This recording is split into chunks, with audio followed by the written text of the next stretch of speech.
Hey, what's up guys, this is Akshay and in this video I'm showing you how you can enable iOS backtap feature in any Android device. So without further any ado, let's get started.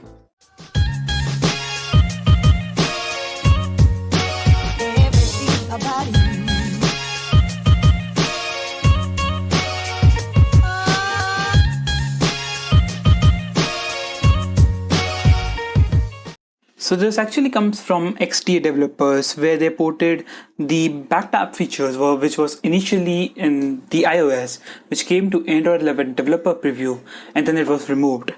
So they actually ported it and made an app called TapTap. So I will first of all leave the app link in the video description on the downloads website. So Google Drive link, no bonkers, and it's much easier than downloading from the XDA developers website. So make sure you go install it and let's begin. So it's called TapTap. You just install the app. You should get this app, which is TapTap. And first of all, you need to enable the accessibility feature, which will allow it to say trigger few things. So first, make sure to go to accessibility service, click on TapTap, and click on use service. As you can see, I have already enabled it. Now, once you enabled it, this should work. So go to gesture, choose on device model.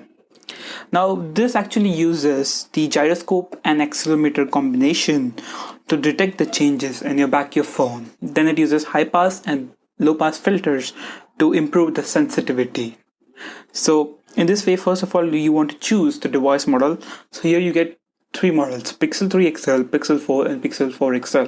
For example, if you have a larger device, maybe OnePlus 8 Pro, then you will choose XL. If you have a smaller device, right, like me, I will choose Pixel 4. Nothing to do with specific device model, just make sure to choose the size.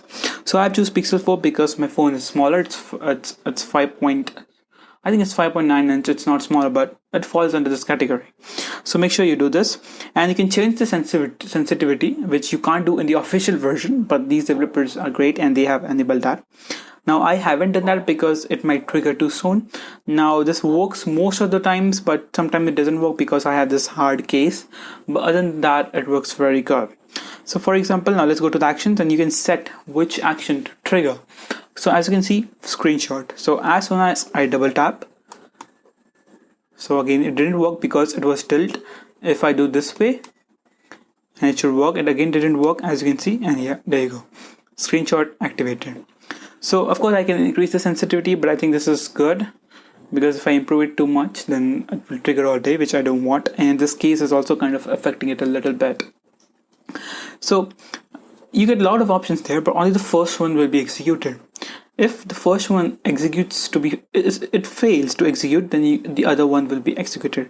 For example, I can say launch an app, which is a Wiz app. I have set this. You can basically go to add action, choose the launch option, and you can choose any app to be launched. So in your phone, if you have any app, you can launch. For example, I'm choosing Wiz, which is basically the Philips Smart Bulb Light app. So this is very useful.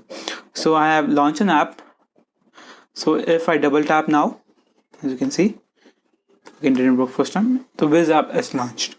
For example, if I'm on the Wiz app, so as soon as I will do the double tap, this will fail. So the other action which will be executed. For example, if I double tap right now, it's a little bit sensitive. As you can see, screenshot got activated. Why?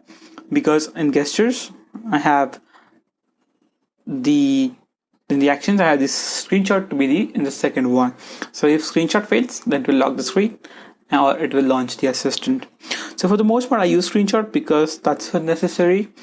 And sometimes it works great, sometimes it's gimmicky, but I think I can improve the sensitivity as well. But it's not working right now for some weird reasons.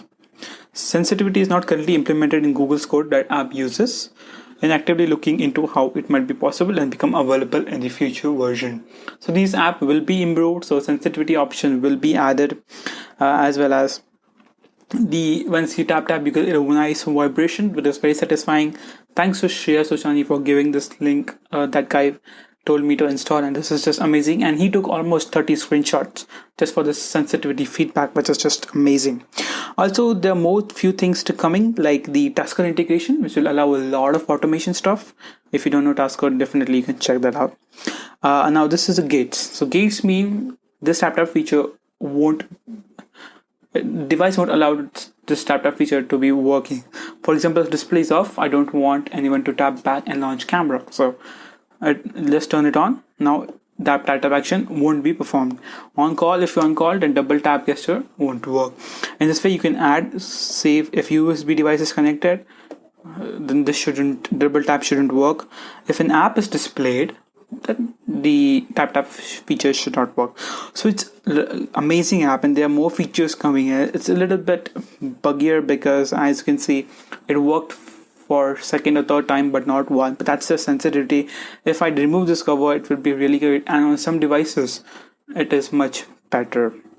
And of course, you can just try changing the device model, and you can see which one suits well. For me, it's Pixel 4 is the better one, so I choose that. As well as I say, this cover is hard touch Wi, but for the most part, it just works great. As you can see, a single tap it worked. So of course, we will be actively looking for the updates so that all the bugs are fixed. Now, one thing to note is that if you have Android 7.0 version of Android, then only it is supported. So sorry, Android 7.0 below, guys, only 7.0 plus. Also, I have my friends reporting that this works only better on stock Android. So say OnePlus or this Mi E series and Pixel devices, it works flawlessly even if you kill the app. But in custom UI like MIUI or MUI or Realme UI, these actually won't work because they kind of kill the app in the background, which is a bummer, but that's how it is. So that's pretty much for this video. Hope you liked it. Just have the links in the download websites in the description. We'll catch you in the next video. Bye bye now.